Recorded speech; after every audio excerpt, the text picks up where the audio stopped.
Good morning, students. Today we'll continue with the same chapter.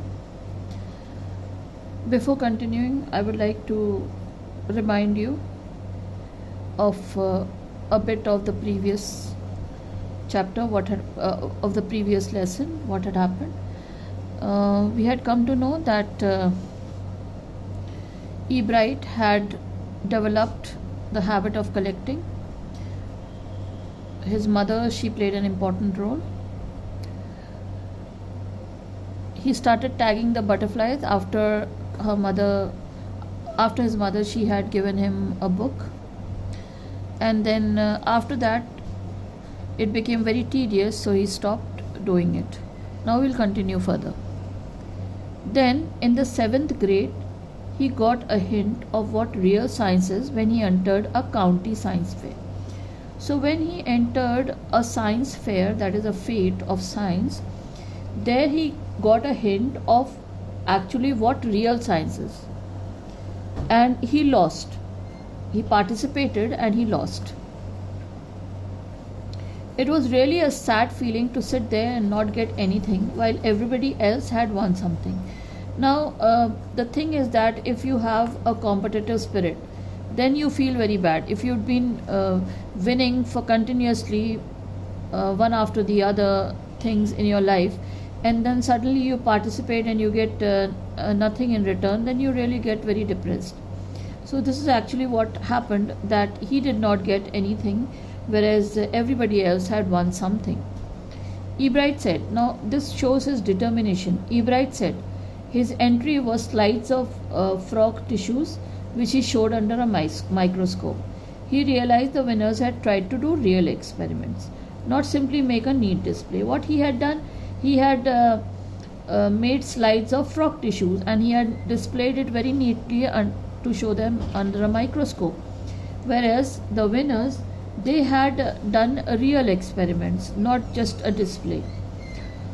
So he realized that this was his mistake and he learned from his mistake. Already the competitive spirit that drives Richard Ebright was appearing. I knew that for the next year's fair I would have to do a real experiment. Now he realized that the students who had participated, they had done some real experiments. So he also thought that the next year's participation, I will not put up slides, I will not just display, I will do some real experiment, he said. The subject I knew most about was the insect work I've been doing in the past several years. You remember he had been collecting the butterflies, and from the entire life cycle of a butterfly, he had done it in his basement. So this was what he had been doing and he knew most about it. So he wrote to Dr. Urquhart. Urquhart, you remember, he was in the University of Toronto, Canada, and he was a research scientist. So for ideas, he wrote to him. And back came a stack of suggestions for experiments. So back came a load of suggestions that you can, these are some of the suggestions you can experiment on it. Those kept Ebright busy all through high school and led to prize projects in county and international science fairs. So that kept him occupied, and the result of those experiments was that he won prizes in the projects that he had displayed both in the county and the international science fair. You remember he lost in the county, now he won, and with the help of Urquhart, and international science fairs also. This was in the 7th grade. For his 8th grade project, Ebright tried to find the cause of a viral disease that kills nearly all monarch caterpillars every few years. Then he decided that the next thing that I'm going to do is to find out the cause of the viral disease which kills the caterpillars of the monarch butterflies. Ebright thought the disease might be carried by a beetle. He tried raising caterpillars in the presence of beetles. So he thought that maybe the beetles are the cause of this viral disease. I didn't get any real raising caterpillars results, he said, but I went ahead and showed that I had tried the experiment. This time I won. So he thought that this is what happens. And then he tried he didn't get any real results, but he showed it that this is something that I have tried, and again he won. The next year, his science fair project was testing the theory that viceroy butterflies copy monarchs. So another type of butterflies, that is viceroy butterflies, he said that they copy the monarch butterflies. The theory was that viceroys look like monarchs because monarchs don't taste good to birds. So saying that the viceroys, they copy the monarchs, and the monarchs, they are not harmed by the birds because they don't taste good. Viceroys, on the other hand, do taste good to birds. So the more they look like monarchs, the less likely they are to become a bird's dinner.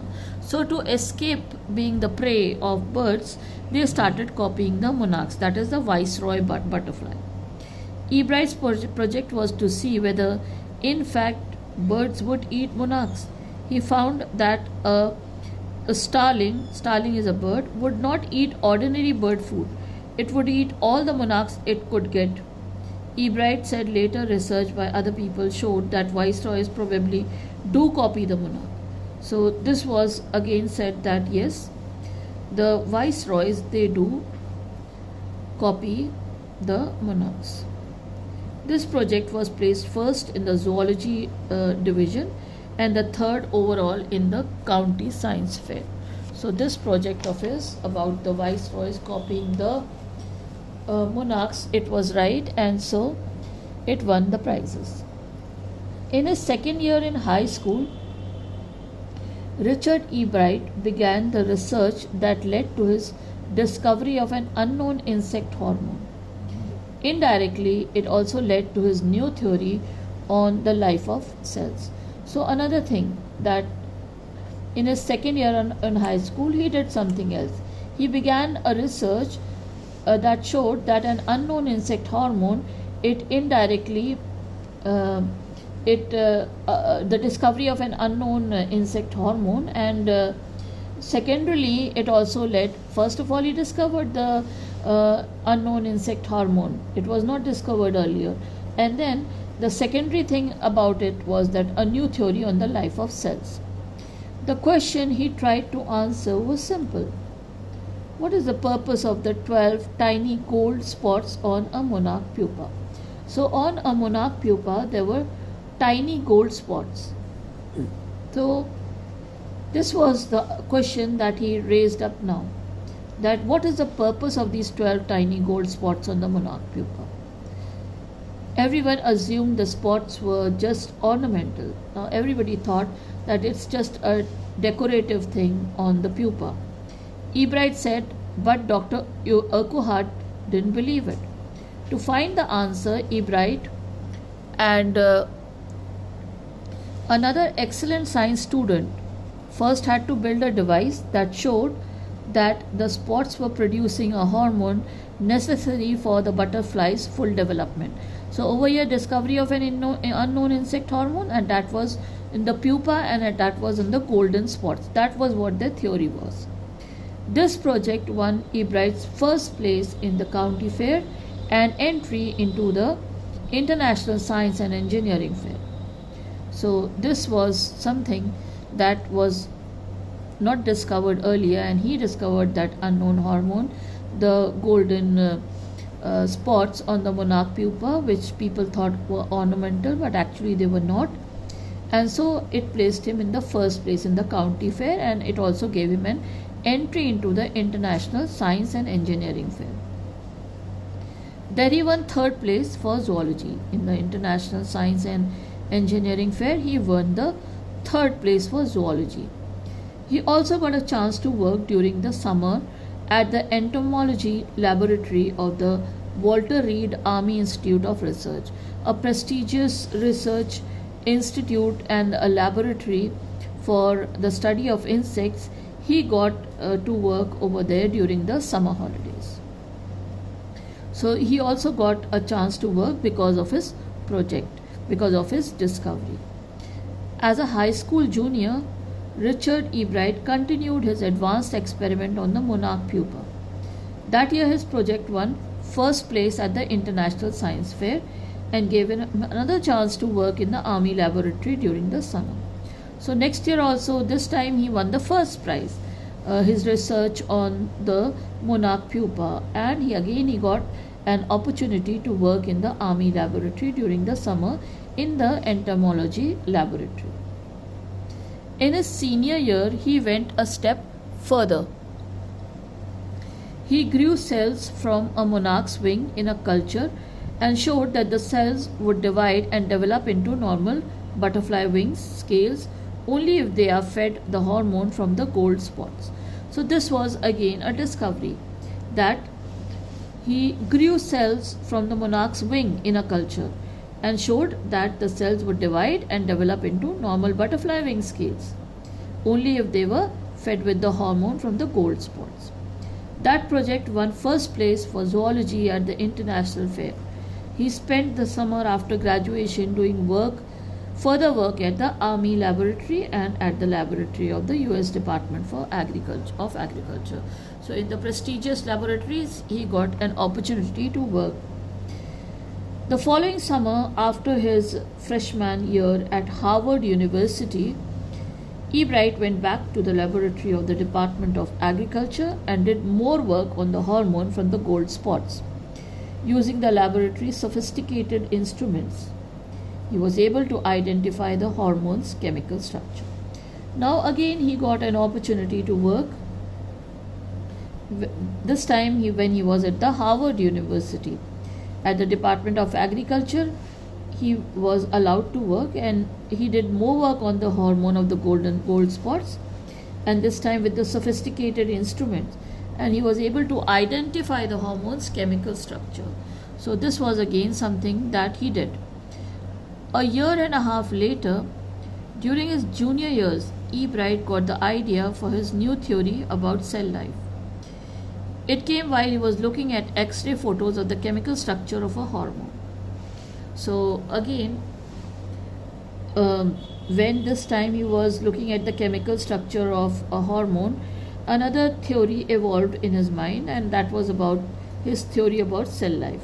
And that was when he was looking at the X-ray photos of the chemical structure of hormones. When he saw these photos, Ebright didn't shout "Eureka" or even "I've got it." But he believed that, along with his findings about insects' hormones, the photos gave him the answer to one of biology's puzzles: how the cell can read the blueprint of its DNA. This is something that the modern world also know, that the design of the DNA, that is the biology's puzzle, it came into being. DNA is the substance in the nucleus of a cell that controls heredity. It determines the form and function of the cell. Thus, DNA is the blueprint for life. So it is a design for life. So he could see the design of that also. Ebright and his college roommate James R. Wong worked all that night drawing pictures and constructing plastic models of molecules to show how it could happen. Together, they later wrote the paper that explained the theory. So, again, both he and his roommate, they worked together, and with the determination, they started constructing plastic models of molecules to show how it could happen. And they developed together, they wrote the paper that explained the theory of the DNA and the cell division. Surprising, no one who knew him, Richard Ebright graduated from Harvard with highest honors, second in his class of 1,510 students. So that's an achievement, standing second in a class of 1,510 students. Ebright went on to become a graduate student researcher at Harvard Medical School. There he began doing experiments to test his theory about the division and the DNA structure.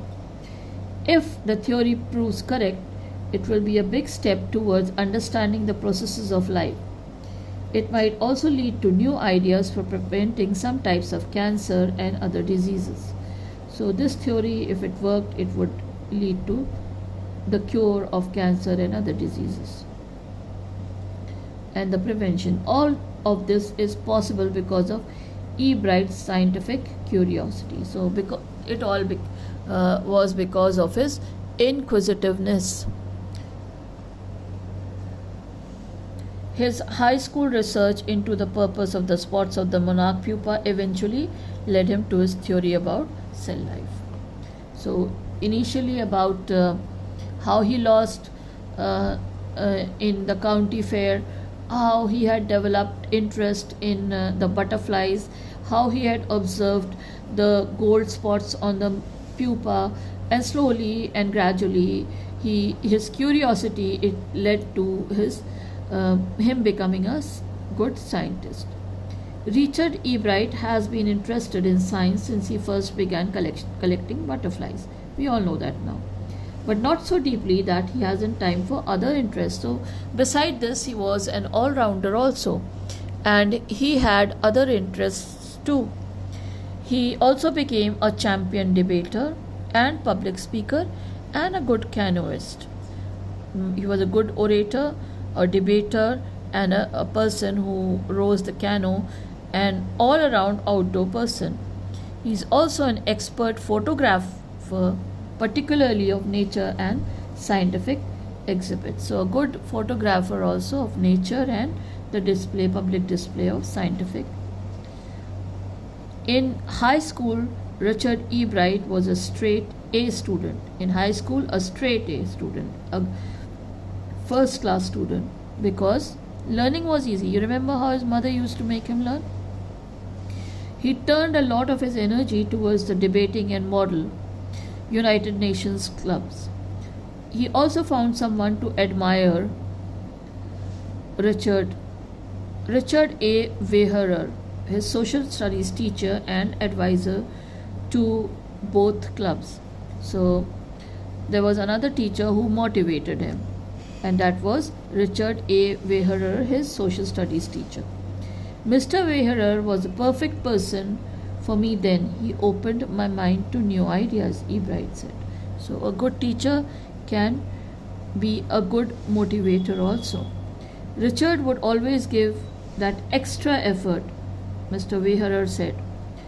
What pleased me was, here was this person who put in 3 or 4 hours at night doing debate research besides doing all his research with butterflies and his other interests. So, a determined person, also not only with butterflies but also his debate research he used to do, because he later on became a good debater also. Richard was competitive, Mr. Weyherer continued, but not in a bad sense. Not in a bad sense, meaning not having hatred or jealousy for his opponents. He explained, Richard wasn't interested in winning for winning's sake or winning to get a prize. Rather, he was winning because he wanted to do the best job he could. So, just like being a perfectionist, for the right reasons, he wants to be the best. And that is one of the ingredients in the making of a scientist. Over here, that is what is required, that is, interested in winning for winning's sake or winning to get a prize, rather than he was winning because he wanted to do the best he could. So this was the right reason in making of a scientist. Start with a first-rate mind, add curiosity, and mix in the will to win for the right reasons. So if you have all these things, then this is the ingredient for making a good scientist. Ebright has 3 qualities from the time the book The Travels of Monarch X opened the world of science to him. Richard Ebright has never lost his scientific curiosity, that is, doing the research, debates, everything. So finally we know that these are the ingredients that contribute in making a scientist. So here we end the chapter, the making of a scientist. I have given you the notes, the same notes of the complete chapter. With that I end. Thank you very much.